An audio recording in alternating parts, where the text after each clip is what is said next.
ኮከብ 881 መሰላል የብርሃን ባንክ የሞባይል ባንኪንግ የአገልግሎት ገበታ ከባንካችን ምን አገልግሎት ፈልጉ የሞባይል አየር ሰዓት መሙላት የትምህርት ቤት ክፍያ መክፈል የአውሮፕላን ጉዞ ትኬት መቁረጥ ገንዘብ ማስተላለፍ ወይስ ስለ ሂሳቦ መረጃ ማግኘት እንግዲያውስ በማንኛውም ቦታና ጊዜ ወደ ኮከብ 881 መሰላል ይደውሉና ከአገልግሎት ገበታችን መርጠው የፈለጉትን ይከውኑ ስለ ብርሃን የሞባይል ባንኪንግ አገልግሎት ተጨማሪ መረጃ ካስፈልገው በአቅራቢያው ወደሚገኝ የብርሃን ባንክ ቅርንጫፍ ጎራ ይበሉ ኮከብ 881 መሰላል የብርሃን ባንክ የሞባይል ባንኪንግ አገልግሎት ፈጣን አስተማማኝና ቀላል ብርሃን ባንክ እንደ ስማችን ብርሃን ነው ስራችን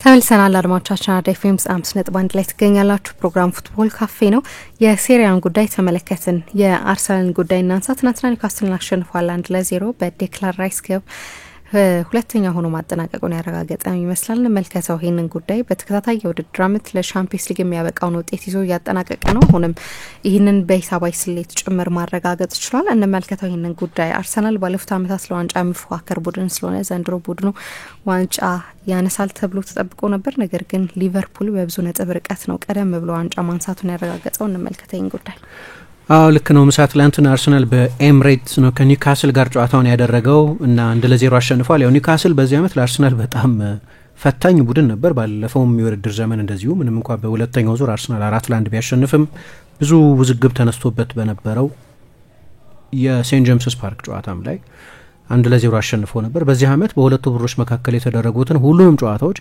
ኒውካስል ነበር ያሸንፈው የፕሪሚየር ሊጉን ጨዋታም በሊግ ካፕ የደርሶ መልስ የግማሽ ፍጻሜ ጨዋታዎችም የኤዲሃው ቡድን ነበር ያሸነፈው ስለዚህ ለአርሰናል በዚህ ዓመት መጥፎ ሪከርድ ካለው ቡድን ጋር የተደረገ ጨዋታ ነው ግን 1-0 አሸንፏል እና በሂሳባዊ ስሌት 100% እርግጠኛ ለመሆን ከሳውዝሃምፕተን ጋር 1 ነጥብ ማግኘት ያስፈልገው ይሆናል ግን ያም የሚያስፈልግ አይመስለኝም ለዚህ ነው አይደለም አንቺም ኦልሞስት እንዳረጋገጠ ይመስላል ያልሽው ምክንያቱም ሊደርስበት የሚችለው ቡድን ብቻኛው ቡድን ሲቲ ብቻ ነው ሌላ ማንም አይደርስበትም ሁለተኛ ስፍራ ከአርሰናል ለመውሰድ ማለት ነው ሁለተኛ ሆኖ መጨረስ ሶስተኛ ሆኖ ከመጨረስ ይሻላል ሁለተኛ ሆኖ መጨረሳቸውን የሚጠሉት አይመስለኝም ግን ሲቲ ብቻ ነው ሊደርስ የሚችለው ሲቲ ሁለቱንም ጨዋታዎች ቢያሸንፍ 71 ነጥብ ይሆናል አርሰናል ያለበት የነጥብ ብዛት ማለት ነው እና አርሰናል በሳውዝሃምፕተን ይሸነፋል እንኳን ብለን ብናስብ አይመስልም በሳውዝሃምፕተን መሸነፍ ግን እንደው ቢሆን የጎል ክፍያቸው በጣም ሰፊ ነው ሲቲ 24 አርሰናል 34 ነው ያላቸው በእነዚህ ሁለት ጨዋታዎች 5-5 ንጹህ የጎል ዕድል አርሰናል በሳውዝሃምፕተን ከተሸነፈ 8-9 በሆነ የጎል ልዩነት ቦርንመዝንና ፉላምን ማሸነፍ አለበት ሁለተኛ ሆኖ የመጨረሱ ጉዳይ ምንም ጥያቄ ምልክት ውስጥ የሚገባ አይደለም ለሶስተኛ ተከታታይ ሲዝን ያው ሁለተኛ ሆኖ ይጨርሳል ማለት ነው ይሄ ሁለተኛ ሆኖ መጨረስ ካለፉት ሁለት የውድድር ዘመኖች የሚለይ ስሜት አለው ባለፉት ሁለት የውድድር ዘመናት የፕሮግረስ ስሜት ነበር የዋንጫ ተፎካካሪነትም ስሜት ነበር ባለፈው አመት ደግሞ እንዲያውም በኤቨርተን ጨዋታ ነው አይደል መጨረሻ ላይ አርሰናል 2-1 አሸነፈ ግን ሲቲም ጨዋታውን ስላሸነፈ ሻምፒዮን ሳይሆን ቀረ ግን ከጨዋታው በኋላ በጣም ደመቅ ያለ ስሜት ኤምሬትስ ስቴዲየም ውስጥ ነበር ምክንያቱም ፋይት አድርገዋል አሁን ግን በሚቀጥሉት ሁለት ጨዋታዎች ሊቨርፑል እንደሚኖረው ውጤት የነጥብ ልዩነቱ እስከ 18 ሊሰፋ ይችላል 9ም ሊሆን ይችላል 9ም ሆነ 18 ሰፊ ነው በጣም ርቀቱ ሰፊ ነው ስለዚህ ይሄኛው የውድድር ዘመን ከፕሪሚየር ሊግ አንፃር ራሱን ማርቴታም በቀደም ሲናገር እንደነበረው የሪግሬሽን ወደ ኋላ ብሏል አርሰናል በቻምፒየንስ ሊግ ኦኬ በካፕ ውድድሮች በሊግ ካፕም ሴሚ ፋይናል ስለደረሰ የሆነ ያህል ርቀት ሄዷል ግን በፕሪሚየር ሊግ ወደ ኋላ ብሏል የነጥብ ልዩነቱን በተመለከተ ከሊቨርፑል ጋር ያለው ከቀደሙት አመታት አንፃር ሲታይ በጣም ስለሰፋና የዋንጫ ፍክክሩ ካበቃ አሁን ወደ ወራት መቆጠር ስለጀመሩ ግን ሁለተኛ ሆኖ ግን ይጨርሳል ሚኬል አርቴታም ከጨዋታው በኋላ እንዳለው የውድድር ዘመኑ ሲጀመሩ ለደጋፊዎቹ ያለው የኔ ምኞት የውድድር ዘመኑ ሲጀመርም የነበረን ሐሳብ ዛሬ አርሰናል በኤምሬትስ የመጨረሻውን ጨዋታ ሲያደርግ ቢዘገይ ደግሞ በ38ኛው ሳምንት የሆነ ነገር እንሰጣቸዋለን ዋንጫ እናሳያቸዋለን ብዬ ተስፋ አድርጌ ለዛ ነው የሰራ ነው ሲዝኑ በሙሉ የደከም ነው ለናንተ ዋንጫ ለማምጣት ነበር አለ ከጨዋታው መጠናቀቅ በኋላ። የመጨረሻው የኤምሬትስ ጨዋታ ስለሆነ በዚህ አመት ያው ደጋፊዎቻቸውን እስከሚቀጥለው ሲዝን መጀመር ድረስ የሚሰናበቱበት ጨዋታ ነበር። ግን ከኦብጀክቲቮቻችን መካከል የውድድር ዘመኑ ሲጀመር ልናሳካቸው ከምንቀዳቸው ነገሮች መካከል አንደኛው በድጋሚ ቻምፒየንስ ሊግ መጫወት ነው። ሚኒመሙ ቢሆንም ያንን ኦብጀክቲቭ ያንን ሀሳብ አሳክተናል የሚል አስተያየት ሰጥቷል። ጨዋታው የሁለት አጋማሾች ጨዋታ ነው ቢባል ጥሩ ነው። ምክንያቱም የመጀመሪያ አጋማሽ ላይ ኒውካስል በእርግጥ አንዳንዴ ለራሱ የስራ እድል እየፈጠረ ዳቪድ ራያ ከራሱ ስህተት የሚነሱ ኳሶችም እየመጡ ቢሆን የአርሰናል ምርጡ ተጫዋች የነበረው የአርሰናሉ ግብ ጠባቂ ነው። ለዚህ ነው ቅድም አንዳንድ አስተያየቶች ስታይ ራያ ሲደነቅ ያነበብ ነው። ምክንያቱም በመጀመሪያው 18 ደቂቃ ብቻ 5 ሙከራዎች ማዳን ነበረበት። በመጀመሪያው 18 ደቂቃ ብቻ አርሰናል በአንድ አጋማሽ ከ2 አመት ከአንድ ወር በኋላ ነው በአንድ አጋማሽ 5 ኢላማቸውን የጠበቁ ሙከራዎች የተደረጉበት። ይህም በኤፕሪል 2025 ሲቲ አርሰናልን በዛ በጣም ወሳኝ በነበረ የዋንጫው መዳረሻን በጠቆመ ጨዋታ 4-1 ሲያሸንፍ በመጀመሪያ አጋማሽ 2-0 ይመራ ነበር። ከዚያ ጨዋታ በኋላ አርሰናል በአንድ አጋማሽ ይህንን ያህል ኢላማውን የጠበቀ ሙከራ አልተደረገበትም። ግብ ጠባቂውም ይህንን ያህል ቢዚ ሆኖ አያውቅም። ትላንትና የመጀመሪያው 18 ደቂቃ ላይ ብቻ ኒውካስል አርሰናል ላይ 5 ኢላማቸውን የጠበቁ ሙከራዎች አድርጓል። ቅድም እንዳልኩት ነው። ግን አንዳንዶቹ ሰልፍ ኢንፍሊክትድ ናቸው። የራሱ ግብ ጠባቂው ዳቪድ ራያ የትኩረት ጉዳይ ይሁን የምን አላቅም፣ በዚህ አመት እንዲህ አይነት ነገሮች ይደጋገሙበታል። በጣም ጥሩ ሲዝን ያሳለፈው ትላንትና 13ኛ ክሊን ሺት ነው። ስለዚህ የሚቀጥለው የሳውዛምፕተን ጨዋታ ላይ ጎል ካልተቆጠረበት በድጋሚ ልክ እንደባለፈው አመት ሁሉ ወርቃማውን ጓንት ሊያሸንፍ ይችላል። ብዙ ክሊን ሺት የጠበቀው ግብ ጠባቂ ነው ያንን የሚያሸንፈው። አሁን ከማት ሴልስ እኩል ሴልስ 13 ክሊን ሺት፣ ዳቪድ ራያ 13 ክሊን ሺት። ከሞላ ጎደል በድጋሚ ጥሩ የውድድር ዘመን ነው ያሳለፈው። ግን በተለይ ከኋላ እየተጫወተ ለመውጣት ሲሞክር ቴክኒካዊ ይሁን ኢንዲሳይሲቭ መሆን የውሳኔ ስህተት ይሁን አላቅም። ትላንትና አሁን በተለይ ብሩኖ ጊማራይሽ በአንድ ሙከራ 2 ጊዜ በቅልጥፍና ማዳን እንዲገደድ የሆነበት አጋጣሚ ከራሱ የተነሳ ነው። ሌሎቹም አጋጣሚዎች በተለይ እንደ ኒውካስል ላለ በጣም የተዋጣለት የሽግግር ቡድን በቂ ትኩረት አለማድረግ፣ በቸልተኝነት በኳስ ቁጥጥር ጊዜ ባለ ቸልተኝነት ምክንያት ኒውካስል እነዛን የሽግግር አጋጣሚዎች ያገኝ ነበር እና ትላንት ኢሳቅ ቢኖር ኖሮ በዚህ አመት በሶስቱም ጨዋታዎች ላይ አርሰናልን እንዴት እንደፈተነ እናስታውሳለን። ውጤቱ ሌላ ሊሆን ይችል ነበር። በመጀመሪያ አጋማሽ ኢሳቅ አልነበረም። ስለዚህ ካለም ዊልሰን ነው የተሰለፈው። ዊልሰን ደግሞ ከአደሳ አዲስ ውል በጣም እገረማለሁ። ምክንያቱም በጉዳት ምክንያት አመቱን ሙሉ አልነበረም። ሁለተኛ ጨዋታ ብቻ ነው ሲጀምር። በኋላም ቀይሮ አስወጥቶታል አሰልጣኝ ኤዲ ሃው። እንግዲህ ኢሳቅ በመጠነኛ ጉዳት ምክንያት ነው ያልተሰለፈው። በሚቀጥለው የኤቨርተን ጨዋታ ይድረስ አይድረስ አላቅም የሚል አስተያየት ሰጥተዋል። ያጎድላል በጣም። ምክንያቱም በዚህ አመት 4 ጨዋታ ኒውካስል ያለ አሌክሳንደር ኢሳቅ ተጫውቶ አላሸነፈም። በአንዱ ጨዋታ ብቻ ነው ጎል ያስቆጠረው። ያም ጨዋታ በፍጹም ቅጣት ምት የተቆጠረ ጎል። ለዚህ ተጫዋች የዚህ ተጫዋች ለኒውካስል ያለው አስፈላጊነት ትላንትናም ምንድነው በድጋሚ ታይቷል እና በዛ 20 ደቂቃ ውስጥ የኒውካስልን ፊዚካሊቲ የኒውካስልን ማጥቃት አርሰናል መቋቋም ቸግሮት ነበር። ለአንዳንድ የአርሰናል ተጫዋቾች መጥፎ ነበር። ለምሳሌ መጨረሻ ላይ ያንን ድንቅ ጎል ቢያስቆጠርም ለምሳሌ ራይስ ከሁሉም የሜዳ ውስጥ ከነበሩ ተጫዋቾች ሁሉ አነስተኛውን ኳስ የነካው እሱ ነበር። በወልም እኔ እንዲያውም ከትሮሳርና ራያ በስተቀር የሆነ ያየሁት ጎላ ብሎ የተጫወተ የአርሰናል ተጫዋች አልነበረም። ስለዚህ በጎ ዜና እኩል መሆናቸው ብቻ ነው ለአርሰናል። ሁለተኛው አጋማሽ ግን ጨዋታው የተለየ ነበር። አርሰናል ጎል ከማስቆጠሩም በፊት የጨዋታው መልክ እንዲያውም ኒውካስል ከዛ በኋላ ለነበሩት 25 ወይ 30 ደቂቃዎች አንድ ጊዜ ብቻ ነበር በአርሰናል ቦክስ ውስጥ ኳስ የነካው። ስለዚህም በመጠኑ የሁለት አጋማሾች ጨዋታ ነበር ማለት ነው። ራያ 1-2 ሙከራዎች አድኗል በሁለት አጋማሽ። ግን ከባባዶቹ ጥቃቶች የነበሩት በመጀመሪያው አጋማሽ ነው። እንዲያውም ሁለተኛው አጋማሽ ሲጀመር ሌላ መጥፎ ዜና ነበር። ሳሊባ ተጎድቶ ስለነበር ሁለተኛው አጋማሽ ላይ በሁለት የግራግር የመሃል ተከላካዮች መጫወት ነበረበት። ስለዚህ ከባክፎሩ 3ቱ የግራ እግር ተጫዋቾች ነበሩ። ሁለቱ ደግሞ ኪቪዎር እና ካላፊዮሪ ናቸው። እኔ እንዴት እንደሚሆን አላውቅም፣ ግን ካላፊዮሪ ሴንተር ሃፍ ሆኖ ሲጫወት ማየት ፈልጋለሁ አርሰናል ውስጥ። ሌላ ዳይናሚዝም ይሰጣል። አንዳንዴ ይበዛል ሪስኩ። ለምሳሌ መጨረሻ አርሰናል ማጥቃት ላይ ሊያጠቃ ነው የሚሄደው ወደፊት። ዩኒክ ተጫዋች ነው ላለው ብዙ ጊዜ፣ ምክንያቱም ለማነጻጸር ያስቸግረኛል እንዲህ አይነት ቦልድነስ ያለው ተጫዋች። ባለፈው ከባስቶኒ ጋር ትንሽ ላነጻጽረው ስሞክር ነበር፣ ግን ባስቶኒ የበለጠ ቨርቲካል ግን በጣም አድቫንስ በሚያደርጉ ዊንግ ባኮቹ ምክንያት እንደ ፉል ባክ የሚጫወት ተጫዋች ነው። ይሄኛው እንደ ሚድፊልደር የሚጫወት ነው። ለጣሊያን ሲጫወት አሁን ባለፈው ዛካኒ ያስቆጠረው ጎል ላይ ለምሳሌ ከራሱ የሜዳ ክፍል 30-40 ሜትር ወደፊት ሄዶ አሲስት አድርጎ ነው ጎሉ የተቆጠረ። አሁን ትላንትና በተለይ ደግሞ በቂ ፕሮግሬሽን በማይኖርበት ጊዜ በመጀመሪያ አጋማሽ ላይ አርሰናል ኳስ በሚቆጣጠርበትም ጊዜ በቃ የጎን ፓስ ነው አብዛኛው ፓስ። እኔ እንዲያውም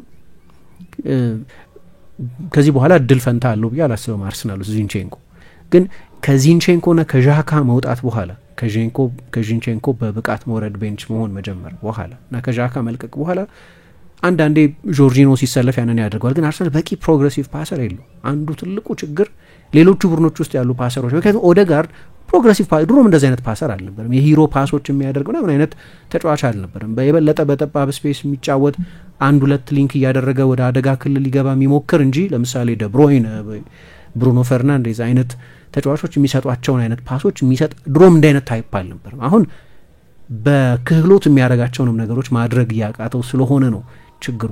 የጎል ዕድሎች ይፈጥራል፣ ግን ድሮም ቢሆን እንደዚህ መስመር የሚሰነጣጥቁ ስሩ ቦል በመስጠት ምን የሚታወቅ ተጫዋች አልነበርም። እና ይሄ ይመጣ የነበረው አንዳንዴ ከኋላ ነው። ዚንቼንኮ ምክንያቱም ወደ መሀል ይመጣ ነበር፣ በጣም ጥሩ ፕሮግሬሲቭ ፓሰር ነው። ስለዚህ አርሰናልን በአንድ ጊዜ ከመከላከል ወደ ማጥቃት በ20 ሜትር ወደፊት ይወስዳል ማለት ነው። በተለይ 2022-23 የውድድር ዘመን ላይ የነበረው አንደኛው ልዩነት እሱ ነው። ይሄኛው ቡድን የበለጠ ማቹርድ ነው፣ የበለጠ በሰለ ነው። ከዛኛው ቡድን የበለጠ ልታምኙ ትችላለሽ፣ ግን የሆኑ ያጣቸው ኤሌመንቶች አሉ። ዣካም ከዛ በኋላ ስለለቀቀ ጆርጂኖ አምና ጥሩ በነበረበት ጊዜ ይህንን አልፎ አልፎ ሲያደርጋ ያለው ካልሆነ ግን ከመሀል ተከላካዩ መምጣት አለበት። ሳሊባ በሆነ ምክንያት ብዙ ሪስክ አይወስድም። በፊት ደህና ነበር ሪስክ በመውሰድ ላይ፣ አሁን በጣም ሴፍ ነው የሚጫወተው። ከመሀል ተከላካይ ብዙ ሪስክ አትጠብቂም፣ ግን አንደኛው መንገድ ከሴንተር ባኮቹ የሚመጣ ነው። ካላፊዮሪ ግን በጣም ደፋር፣ ኳስ እየገፋ በመሄድ ይሁን ወይ እነዛን ፓሶች ለመስጠት በመሞከር ይሁን የሆነ ነገር እንዲፈጠር ማድረግ ይችላል። የሆነ ግርግር እንዲፈጠር ማድረግ ይችላል። አንዳንዴ ትንሽ ስሌት ስለሚቀረው ግን ደግሞ ስታዩ እድሜው ደግሞ 22 አሁን መቼ ነው ዛሬ ነው ልደቱ 23 መሰለኝ፣ ትላንት ሲናገር ሰማሁት መሰለኝ ኮሜንት። ልጅ ነው ኦፍኮርስ በጣም ወጣት። አንድ ደህና የቶፕ ፍላይት ሲዝን ነው የነበረው በቦሎኝ፣ ገና በመጎልበት ላይ ያለ ተጫዋች ነው። 24 ዓመት ለተከላካይ እግር ኳስ ህይወት ጅማሬ ማለት ነው። እና አንድ ልዩነት ያየሁት የእሱ መግባት በሁለተኛው ብቸኛው ለውጥ አይደለም። በመከላከል ሳሊባ ኤሊት ተከላካይ ነው ከአንዳንድ ስህተቶቹ ጋር፣ ግን ይሄን ነገር የሚሰጣቸው ይመስለኛል። ያው በጉዳት ምክንያት ብዙ ስላልተሰለፈ የተሟላ ሲዝን አይደለም።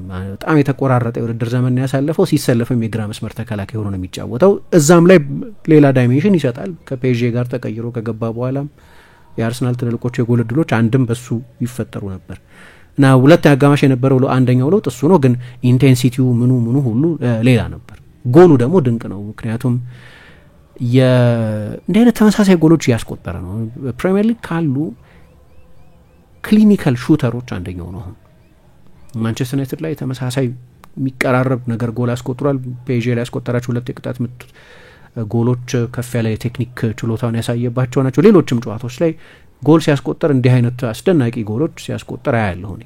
ለዚህ ነው አሁን 6 ቁጥር አድርጎ መወሰን ብቻ ሌላ የሚሰጠው ብዙ ነገር ስላለ መገደብ የሚሆነው ተፈቶ መለቀቅ አለበት። ግን ደግሞ በጎ ነገር ቡድኑ ኳስ በሚያጣበት ጊዜ ያ ትጋት ስላለው ከ6 ቁጥሩ አጠገብ መገኘት የሚያስችል አትሌቲሲዝም አለ፣ አካላዊ ቅልጥፍና፣ ብዙ የሜዳ ክፍል መሸፈን የሚያስችል ስታሚና ምናምን ያለው ተጫዋች ስለሆነ 8 ቁጥር ወይም የሳጥን ተጫዋች አደረግሽው ማለት በመከላከል እንዲሰጥሽ የምትጠብቂውን ጥቅምም ታጫለሽ ማለት አይደለም። ምክንያቱም መጥቶ እንደገና ከፓርቲ አጠገብ ደግሞ ይገኝና ለባክፎሩ በቂ ሽፋን መስጠት የሚያስችል አካላዊ ቅልጥፍናና ኤነርጂ። ለዚህ ነው እንደ አድናቆት ፈረሱ የሚሉት ለሆርስ ነው የሚሉት ለእንትን ነው ለአድናቆት እንደ ፈረስ ማይደክም ለማለት ነው። ያንን የሚያደርግ አይነት ተጫዋች ግን ደግሞ ከፊት እንዲህ አይነት ልዩነት ያመጣል እና አሁን 102ኛ ጨዋታውን አድርጎ ለአርሰናል በዌስትሃም በ245 ጨዋታ ካስቆጠረው የጎል ቁጥር በላይ አስቆጥሯል። አሁን በተለይ ደግሞ ካለፈው ፌብሩዋሪ ከ2024 መግባት በኋላ ከዛ ከዱባይ መልስ ሚኬል አርቴታ ጆርጂኖን በ6 ቁጥር በሚድፊልድ ቤዝነት እሱን ደግሞ የበለጠ የሳጥን ተጫዋች ማድረግ ከጀመረ በኋላ እኔ በወደፊቱም ሚናው በዚህ መንገድ የሚዘልቅ ይመስለኛል። ሲያስፈልግ የሆነ አይነት የባለፈው የፔዤ ጨዋታ ላይ ፓርቴ ሳይሰለፍ ሲቀር እንዳጋጠም አይነት የቅጣት ወይ የጉዳት ችግር ሲገጥም እንዲስበው ካልተገደደ በስተቀር እኔ እንደሚታየኝ የወደፊቱ ቦታው ይሄኛው ሲጀመር ያው በድካም ነበር የጀመረው የውድድር ዘመኑን። ምክንያቱም ባለፉት ዓመታት ዌስትሃም ለአውሮፓ ውድድሮች ፍጻሜ ይደርስ ስለነበር እሱም ለእንግሊዝ ብሔራዊ ቡድን ሁሌ የሚጫወት ተጫዋች ስለሆነ የተጠራቀመ ድካም ነበረበት እና የአውሮፓ ዋንጫው ላይ ከሁሉም የእንግሊዝ ተጫዋቾች በላይ ብዙ ደቂቃ የተጫወተው ከሁሉም የእንግሊዝ ተጫዋቾች በላይ ብዙ ኪሎ ሜትር የሸፈነው ተጫዋች ስለነበር ከዚያ ድካም ጋር ነው የመጣው። ግን አሁን ያለፉት ወራት ላይ በጣም ትልልቅ ጎሎች ነው ደግሞ ያስቆጠረው። ሲያስቆጥርም እንደዚህ አይነት ጎሎች ነው ያስቆጠረው።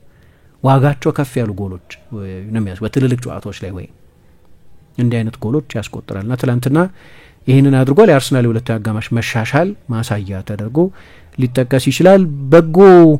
አንዳንድ በጎ ዜናዎችም ነበሯቸው ትላንትና። ለምሳሌ ካይ ሃቨርትዝ ከጉዳት ተመልሶ የመጨረሻውን 15 ደቂቃ ተጫውቷል። ሲዝኑ አልቋል፣ ግን መጀመሪያ አካባቢ ሲጎዳ የሰማ ነው ከዚህ በኋላ እንዳውም የፕሪሲዝን የተወሰነው ክፍል ሁሉ ሊያልፈው ይችላል የሚል ነበር።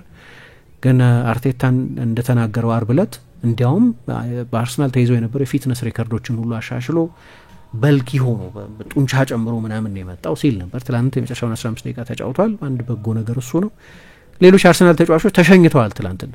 ጆርጂኖን እና ኬረን ቲየርኒን የደጋፊዎቹን አድናቆት እንዲያገኙ በማሰብ ይመስላል በመጨረሻዎቹ ደቂቃዎች ላይ ሁለቱ ተጫዋቾች ተቀይረው ገብተው ተጫውተዋል። ጆርጂኖ ወደ ብራዚል ፍላሚንጎ ይሄዳል፣ ኬረን ቲየርኒ ወደ ልጅነት ክለቡ ሴልቲክ ይመለሳል።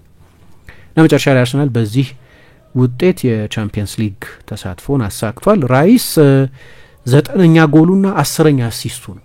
ኦልሞስት የ20 የጎል ኮንትሪቢዩሽን ሲዝን ሊያሳልፍ ነው እና ምርጡ የጎል ማስቆጠር ሲዝኑ ነው። ባለፈው ዓመት 17 ነበር፣ አሁን 19 ላይ ደርሷል። እንግዲህ አንድ ተጨማሪ ጨዋታ ይቀራል። ሲጀመር ምናልባት ከጉዳት ስለተመለሰ ሊሆን ይችላል። የባለፈው የሊቨርፑል ጨዋታ ላይ አልተሳተፈም ነበር እና ያንን ምልክት የመጀመሪያ አጋማሽ ላይ ማየት ይቻል ነበር። ሌላ ቅድም እንዳልኩት ራያ ነው እንግዲህ በእኔ ግምት ለአርሰናል የዓመቱ ኮከብ ተጫዋችነት ራይስ፣ ራያ፣ ጋብርኤል እና ሳካ መኖር ያለባቸው ይመስለኛል እዚህ ኮንቨርሴሽን ውስጥ። ግን ዘለግ ላለ ጊዜ ከሜዳ ርቀዋል። እንዲህ አይነት እድል የሚያገኝ ይመስለኛል። ስለዚህ አርሰናል ሁለተኛ ሆኖ ኦልሞስት ጨርሷል ማለት ይቻላል በጣም ጠባብ ከሆነ ሂሳባዊ ግራ መጋባት በስተቀር። ኒውካስል በ3-4-3 ነው ለመጫወት የመጣው። ትልልቅ ጨዋታዎች ላይ አሰልጣኙ እንደዚህ ማድረግ ጀምሯል። ባለፈው ከቼልሲ ጋር በነበረው ጨዋታ ከአርሰናልም ጋር በሊግ ካፕ የግማሽ ፍጻሜ የመልስ ጨዋታ በ3-4-3 ተጫውቶ ነበር እና የመጀመሪያው አጋማሽ ላይ ተሳክቶላቸው ነበር። አርሰናልን ማጥቃት በደንብ ኒውትራላይዝ ማድረግ ችለዋል። በቂ ጎል እድል ፈጥረዋል። ራያ ቢዚ ነበር። ኤዲሃውም ለዚህ ነው ከጨዋታው በኋላ የሚያስደንቅ ሙከራዎችን ያድን ነበር በሁለተኛው አጋማሽ የሚል አስተያየት የሰጡት። ሲዝኑን በተመለከተ ግን ያው በድጋሚ አርሰናል ሁለተኛ ሆኖ ስለጨረሰ ጥቂት ማለት የሚያስፈልግ ይመስለኛል። ሌላ ጊዜ ማውራታችን አይቀርም በተለያዩ አጋጣሚዎች። ግን እንደ ጠቅላላ እንደ ሲዝን ከታየ 71 ነጥብ ነው አሁን አርሰናል። አምና 89 ነጥብ ነበር የጨረሰው። የመጨረሻውን ጨዋታ ያሸንፋል ብንል 74 ነጥብ ይሆናል። አምና 89 15 ነጥብ ሪግሬሽን አለ። ነጥቡ ፊት ለፊት ካየ ነው ምንም የሚያከራክር አይደለም። ወይ ደግሞ የውድድር ዘመኑ ሲጀመር የነበረው የአርሰናል ደጋፊዎች ኤክስፔክቴሽን ሻምፒዮን መሆን በዚህ ዓመት፣ በተለይ ደግሞ ሲቲ ሲንሸራተት ላለፉት 2 የውድድር ዘመናት ቅርብ የነበረው አርሰናል ስለነበር በሲቲ መንሸራተት በመጀመሪያ ደረጃ ይጠቀማል የሚል ግምት የነበረው። ሲቲ የሆነ ነጥብ ላይ ማሸነፍ ማቆሙ አይቀርም። ሁሌ ዶሚኔት አያደርግም መቼስ። የሆነ ጊዜ ከማሸነፍ እረፍት ማድረጉ አይቀርም። ሊቨርፑል ነው ግን ሻምፒዮን የነበረው በዚያ የሆነው ተገቢም ሻምፒዮን ነው ሊቨርፑል በርግጥ። ስለዚህ እኔ እንደ ሲዝን ካየነው ቁጥሮቹ ናቸው፣ ግን ኮንቴክስት ያስፈልገዋል። እኔ ኑዋንስ ያስፈልገዋል ነው የምለው። ምክንያቱም የዚህኛው የአርሰናል የውድድር ዘመን በጣም እንግዳ የሆነ የውድድር ዘመን። ትላንትና ጨዋታው ካለቀ በኋላ እኔ አርቴታ ለመወደድ እየሞከረ አይመስለኝም እና አለመወደድም የአንድ ጥሩ ቡድን ኳሊቲ ይመስለኝ። በሌላ ተቃራኒ ደጋፊ አልተወደድሽም ማለት ዩ አር ቢካሚንግ አ ፎርስ ማለት ነው። አርሰናል 12ኛ ምናምን ቢሆን ማንም ሰው በቃ ችግር አይኖርበት። they are becoming a force, they are making a noise በቃ እኔ ማየው እሱን እና ትላንትና ምን አለ ከኛ 30% እንኳን የኛን 30% አይነት የጉዳት ችግር የገጠማቸው ቡድኖች ኮምፕሊት ኮላፕስ ነው የገጠማቸው። ሰው ላያደንቀው ይችላል ይሄንን ያሳለፍነውን የውድድር ዘመን አይቶ ስብስብነቶቹን አይቶ እኔ እዚህ ውስጥ ነው ያለሁት ለ9 ወር ተኩል እንዴት እንደተቸገርን ማቀው እኔ ነኝ እና ሰው ባያደንቅም እነዚህን ተጫዋቾች ግን ማድነቅ ፈልጋለሁ በእንደዚህ አይነት ሲዝን ውስጥ በትግል ነው ያሳለፍነው ብሏል። መጠበቁም ጥሩ ይመስለኛል። ደግሞ ኤክስፔክቴሽን መኖሩ ማሸነፍ የሚል ኮንቨርሴሽን መኖሩም የዛሬ 6 ዓመት ሊታሰብ የሚችል አይደለም። ሁለተኛ መሆን ስኬት አይደለም መባል ባለፉት 2 የውድድር ዘመናት ወይ 3 የውድድር ዘመናት ሁለተኛ በመውጣቱ ምክንያት የመጣ ነው። ሁለተኛ ካልወጣሽ ሁለተኛ መውጣት በቂ አይደለም አይባል። 8ኛ ነበር የሚወጣው ከዛ በፊት 2 የውድድር ዘመናትን 8ኛ ነበር ይወጣው። አሁን 2 የውድድር ዘመን ሁለተኛ ከወጣሽ በኋላ አሁንማ በቂ አይደለም ኤክስፔክቴሽን ከፍ ይላል። አንድ ቬንገር አንድ አባባል አላቸው ከሚጠቀሱ አባባሎቻቸው መካከል if you eat caviar every day it is difficult to return to sausage ይላሉ። ካቪያር የቅንጦት ምግብ መመገብ ከለመድሽ በኋላ የበለጠ ኖርማል ወደ ሆኖ ሶሴጅ መመለስ ለሰዎች ከባድ ነው እና ያ ደግሞ አርሰናል ራሱ ላይ ያመጣው ኤክስፔክቴሽን ይመስለኛል። ባለፉት አመታት የሆነ ያህል ርቀት መጣ ለዋንጫ መፎካከር ሂስቶሪካል ከሆነ ቡድን ጋር ለዋንጫ ተፎካከረ። ትሬብል ከሚያሸንፍ በሊግ 4 ተከታታይ አመታት የሊግ ሻምፒዮን ከሚሆን ቡድን ጋር ተፎካከረ እና ኤክስፔክቴሽን ከፍ ማለት ጀመረ። ስለዚህ የደጋፊው ደስተኛ አለመሆን አንደርስታንድ ይደረጋል። ምክንያቱም አሁን ራሱ ሚኬል አርቴታ ባለፉት ጥቂት አመታት ቡድኑ ላይ ባሳየው እድገት ምክንያት ከማሸነፍ በመለስ ያለው ነገር ስኬታማ ሆኖ እንዳይቆጠር ማድረግ ቻለ። ለስራው ኮምፕሊመንት ነው ይሄ ነምለው እና አሁን የሚቀጥለው አመት ሲጀመር ከየትኛውም አሰልጣኝ በላይ ዋንጫ የማሸነፍ ፕሬሸር ያለበት ሚኬል አርቴታ ነው። ከየትኛውም አሰልጣኝ በላይ አሁን እየተሰባሰበ የመጣ ጫና አለ። እንዲያውም ያው እንደ ሲሪየስሊ አልወስደውም አንዳንዴ እንደዚህ በጣም ሃይፐርቦሊክ የሆነ የተጋነነ ነገር ሲናገሩ ትሰሚያለሽ። ለምሳሌ ፖል ሜርሰን ክሪስማስ ላይ አርሰናል ቶፕ 2 ላይ ካልተቀመጠ አሰልጣኙ ይባረራል አለ። አሁን ምን ማለት ነው እንዲህ አይነት አነጋገር? ቶፕ 2 ላይ ካልተቀመጠ አሰልጣኙ ይባረራል ማለት ከ1 እስከ 6 ባሉ ሱሮች መካከል የ2 ነጥብ ማርጂንስ ቢሆን ነው ኑዋንስድ አይደለም እንዲህ አይነት አስተያየት መስጠት። ግን ምን ትረጃለሽ? ግን ከዚህ ስፒሪቱን ግን ትረጃለሽ። የአርሰናል ላይ ያለው መጠበቅ በሚቀጥለው የውድድር ዘመን ከማንም ቡድን በላይ ከፍተኛ ፕሬሸር የሚኖርበት አርሰናል ዋንጫ ለማሸነፍ ለማንቸስተር ዩናይትድ እንደገና አሁን ያሉበት ሁኔታ ስለሚታወቅ የሽግግር አመት ሊሆን ይችላል። ከዚህ የፕሮግሬሽን ሲዝን ይጠበቃል። በአንዴ ዋንጫ አሸናፊ እንዲሆን ኤክስፔክት አይደረግም። ቶተንሃም ተመሳሳይ ነው። ቼልሲ ጋር ፕሬሸር ይኖራል፣ ግን ኢሚዲየት ዋንጫ የማንሳት ፕሬሸር አይመስለኝም። አሁን እንኳን የቻምፒየንስ ሊግ ቦታውን ገና የኖቲንገም ፎረስት ላይ ጨዋታ ላይ ያሸነፈው ነው የሚያልፈው። በቃ ያሸነፈው ነው የሚያልፈው። ቼልሲ አሁን ድረስ ከቻምፒየንስ ሊግ ውጭ የመሆን ስጋት አለበት። የመጨረሻው የማንቸስተር ዩናይትድ ጨዋታ ላይ ጥሩ አልነበረም የተጫወተው ቡድን። እንዲያውም ዩናይትድ ሰርፕራይዝ በሚያደርግ ሁኔታ በመጀመሪያ በመጀመሪያ አሰልጣኙ የሐሙሱ የሮቡን ጨዋታ በማሰብ የሆኑ ለውጦች ማድረግ እስኪጀምር ድረስ ዩናይትድ እንዲያውም አስቸጋሪ ነበር ለቼልሲ። ሲቲ በጓርዲዮላ ታሪክ ምክንያት ራሱ ዲማንድ ስለሚያደርግ ኦፍኮርስ ሲቲ እንዲመለስ እንጠብቃለን ምናምን። ግን ደግሞ የሲቲ መመለሻም አሁን የፓላሱን ጨዋታም ስናይ ጠቅላላ ሲዝኑንም ስናይ አይዶን ነው የሽግግር አመት ሊሆን ይችላል። አርሰናል ላይ ፕሬሸር አለ። አንደኛ ክረምት ላይ ተጫዋች እንዲያመጡ አሁን እሱ ፕላኑ አልቋል አለ ትላንት። ማን እንደምናመጣ የትኛው ቦታ ላይ ተጫዋቾች እንደምናዘዋውር ግልጽ ነው አውቀናል። አሁን ወደ ባህር ዳርቻ መሄድ በደንብ ሪፊል ማድረግ ያስፈልጋል። የዛልንበት አመት ነው የሚል አስተያየት ሰጥቷል። በነገራችን ላይ በዚህ ውድድር ዘመን ከየትኛውም ቡድን በላይ አሁን ብዙ ተጫዋቾች የተጎዱበት ቡድን አርሰናል። ከየትኛውም ቡድን በላይ አርሰናልና ሊቨርፑልን ለምሳሌ ብናወዳደር 93% የጉዳት ብልጫ አለው አርሰናል 93% ይበልጣል። አምና 8 ተጫዋቾች ከ30 በላይ ፕሪሚየር ሊግ ጨዋታዎች ጀምረዋል። አሁን 4 ነው የጀመሩት። 50% ልዩነት ነው፣ ከጥፍ በላይ 100% ልዩነት አለ። በእነዚህም ቫሪያብሎች መዝለል ብለሪ አይሆኑ አለሱ ልክ ነው። ከኤክስፔክቴሽን አዝናናል ዋንጫ ምናምን በቃ ቀጥሎ ያለው ስቴጅ እሱ ስለሆነ ግን ኮንቴክስቱን መሻር ግን ትክክል አይመስለኝም። ሌላ አሰልጣኝ ይምጣ ማለት ምናምን ትክክል የሰው ኦፒኒየን። አዲስ አሰልጣኝ ካመጣ አርሰናል ዋንጫ ያሸንፋል ብሎ ማመን አንድ አስተያየት አይነት ነው። ልትከራከሪበት ትችላለሽ በመደገፍ ወይ በመቃወም። ግን ይሄ ሲዝን ዲስክሬዲት መደረግ አለበት ብዬ አላምንም።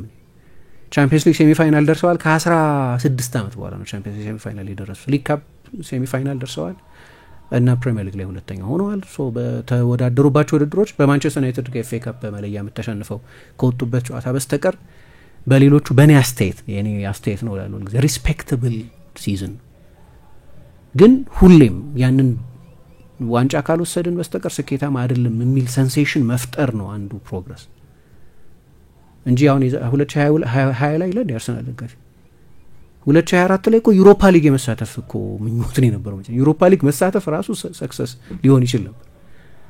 5ኛ 6ኛ መጨረስ ማለት ነው። ሶ አይ ቲንክ የፕሮግረስ ውጤት ነው። ግን ቀይ ካርዶቹ ጉዳቶቹ ይሄንኛውን ሲዝን የዋንጫ ተፎካካሪ እንዳይሆን 6 ቀይ ካርድ በአመት ካየሽና በአራቱ ቀይ ካርዶች አንዱ ቡድን ከ40 ደቂቃ በላይ በ10 ተጫዋች ከተጫወተ በመጀመሪያዎቹ 10 ጨዋታዎች ብቻ 3 ተጫዋች በቀይ ከወጣና በሶስቱም ጨዋታዎች አንድ ቡድን በትንሹ 40 ደቂቃ በ10 ተጫዋች እንዲጫወት ከሆነ ሲዝኑ ስብስብ ይሆናል።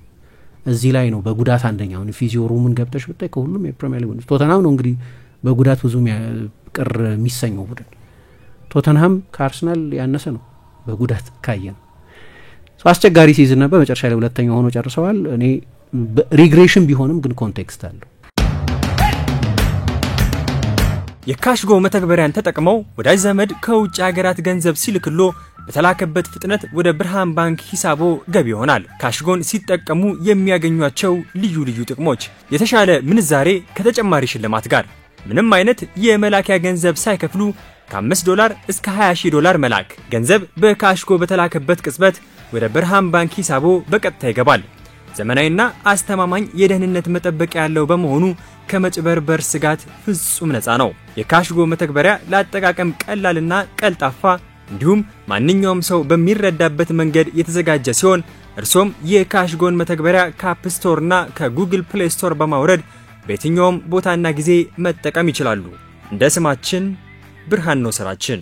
እስኪ ደግሞ የተወሰኑ አድማጮቻችንን አስተያየት እንቀበል። ኢንተር ናታል ሳሙኤል ኢንተር በሜዳው ነጥብ የጣለበት ሁኔታ ፍጹም ተቀባይነት የለውም። 2 ጊዜ መርቶ ጎሉና ነጥቡን አለማስጠበቁ በጣም ያሳዝናል። በእጁ የገባውን ዋንጫ አሳልፎ ነው ለአንቶኒዮ ኮንቴ የሰጠው።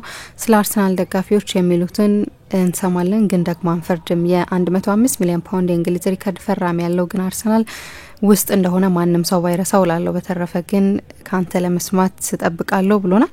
ብሩክ ፈርሚኒዮ አርሰናል በሚቀጥለው አመት ከጉዳትና ከቀይ ካርድ በላይ አቻ ውጤቶችን መቀነስ አለበት። 14 ጨዋታ አቻ መውጣት ሊጉን ለማንሳት ብቁ አያደርግም። ትናንትና ድራማን የተመለከትነው ዋንጫው ኢንተር ከእጁን የወጣው ሙሉ በሙሉ በሚባል ደረጃ አሸንፈው ቢሆን ኖሮ እንደዚህ አንልም ነበር። ቀሪው ጨዋታ ከኮሞ ነው ከሜዳ ውጭ የሚጫወተው። ቢያሸንፍም ናፖሊ አቻ ወይም ሽንፈት እስካላስተናገደ ድረስ ምንም የሚፈጠር አይመስለኝም። በመጨረሻ ቀን ሌላ ድራማ ካላየን በስተቀር ናፖሊ በካግሊያሪ በሜዳ ይሸንፋል የሚል እምነት የለኝም። ሁሉም ነገር ግን ትናንትና ምሽት ያለቀ ይመስለኛል ብሎናል ብሩክ ፈርሚኒዮ። አብደል የሚል አድማጫችን ከሚገባው በላይ የሚወራለት ክለብ አርሰናል ነው። ሁሌም ዋንጫ ላለማንሳታቸው ሰበብ ያብዛሉ። ቀጣይ አመት ሁሉም ክለቦች ተጠናክረው ስለሚመጡ አርሰናል ዋንጫ ማንሳት ይከብደዋል ብሎናል። አብርሃም መንግስቱ የአሁኑ አመት ለአርሰናል ተጫዋቾች ጉዳትና ቀይ ካርድ የተፈለገውን ውጤት እንዳናገኝ አድርጎናል። በሚቀጥለው ሲዝን እነዚህ ችግሮች ተቀርፈው ለዋንጫ የሚፎካከረውን አርሰናል እንመለከታለን ብዬ አስባለሁ። በስተመጨረሻም ለሻምፒየንስ ሊግ ለማለፍ የሚደረገው 38ኛው ሳምንት ኖቲንጋም ፎረስት ከቼልሲ ጨዋታ ከወዲሁ ይጠበቃል ብሎናል። ሜሊስ ሉዊስ ስኬሊ የሚል አድማጫችን ፕሪሚየር ሊጉን ራሱ ነው ወይስ አይ የሉዊስ ስኬሊ አድናቂ ይመስለኛል። ፕሪሚየር ሊጉን አንድ ብለን ከጀመርንበት የወልቭሱ ጨዋታ ጀምሮ በብዙ ሲያተርፈን ነበረ። በሻምፒየንስ ሊጉም በቤርጋሞ የሬቴግን ፔናልቲ እንደዚሁም በአስደናቂ መልኩ በማክሸፉ የኳስ ቤተሰቡን እጅን ባፉ አስጭኗል። በኦልትራፎርድም ቢሆን በድንቅ ብቃቱ ለ2 አመት ያዘለቅነውን በቶፕ 6 ያለመሸነፍ ሪከርድ አስቀጥሏል። አምና የወርቅ ጓንቱ አሸናፊ ነበር፣ ነገር ግን ከሳሊባና ጋቢ ጋር ስለሆነ ነው በሚል የሚገባውን ክሬዲት ተነፍጎ ነበር። ዘንድሮ ሊደግመው አንድ እርምጃ ቀርቶታል። ከሁለት አንዱ መንገድ የወርቅ ጓንቱ አሸናፊ መሆኑን ያረጋግጣል። ቀድሞ ከወረደው ሳምዛምተን ጋር ግቡን ሳያስደፍር መውጣቱ አሊያም ለአውሮፓ ክብር የሚዋደቁ ቼልሲዎች መረብ ላይ ሴልስ ቼልሲዎች መረብ ላይ አንድ ግብ እስኪያስቆጥሩ መጠበቅ ነበር። ከፊት ሆነን ጀምረን ከኋላ መፍጨርጨራችን ትሬንድ እየሆነ በመጣበት በዚህ ሊግ የአርሰናል ደጋፊ አንድ ቺርስ ሊያደርጉ የሚችሉበት ምክንያት ለመሆን ተቃርቧል። ዳቪድ ራያ ይቅናህ ብሏል። ወሰን ማንደፍሬ ጣሊያን ሴሪያ ድራማ ባንተ ተከሽኖ ሲቀርብ ለመስማት ጓጉቻለሁ። በመጨረሻ ጨዋታ ናፖሊ በሜዳው ቀላል ተጋጣሚ ስለሚያገኝ ዋንጫውን የሚያነሳ ይመስለኛል ብሎናል። አክሊሉ አርሰናል 3 አመት ሁለተኛ መውጣት በግሌ ትልቅ ውጤት ነው። የዛሬ 5 አመት በፊት የት እንደነበርን ሁላችንም አንረሳም። ለ7 አመት ሻምፒየንስ ሊግ ያልተሳተፈ 2 ጊዜ 8ኛ አጠናቀቀ ነበር። በእርግጥ ስኬት በመጨረሻ ዋንጫ ቢሆንም የኋላውን አንረሳም። ክብር ለአርቴታ ይገባዋል ብሎናል። አቤል ሰለሞን ትናንትና የኢንዛጊ ላዚዮ የኢንተርና የላዚዮ የናፖሊና የፓርማ ጨዋታ ድራማ በድራማ የተሞላበት ጨዋታ ነበር። ለምሳሌ 3 አሰልጣኝ በቀይ ካርድ ወጣ። ናፖሊ በጣም ግልጽ የሆነ ፔናልቲ ተከልክሏል። ባለቀ ሰዓት ትናንትና ኢንተር አቻ ባይወጣ ኖሮ ይሄ ነገር በጣም ለብዙ ጊዜ ወሬ ሆኖ የሚቀጥል ነበር። ነገር ግን ለናፖሊ ትልቅ እድር ነበር። ሲቀጥል ደግሞ የፓርማ ተጫዋቾች ደቂቃ ለመግደል የሚያደርገው ጥረት የሚገርም ነበር። ላዚዮ ፔናልቲ አገኘ፣ ኢንተር ደግሞ ጎል አግብቶ ተሻረበት። በድራማ የተሞላና በታክቲኩ ሳይሆን በቃ ምን ይሆናል ምን ይፈጠራል ናፖሊ ነጥብ ጥሎ ቢሆን እንዴት ነው እዚህ ደረጃ ደርሶ ኢንተርስ አጋጣሚውን ሳይጠቀም እያልን ነበረ ብሎናል።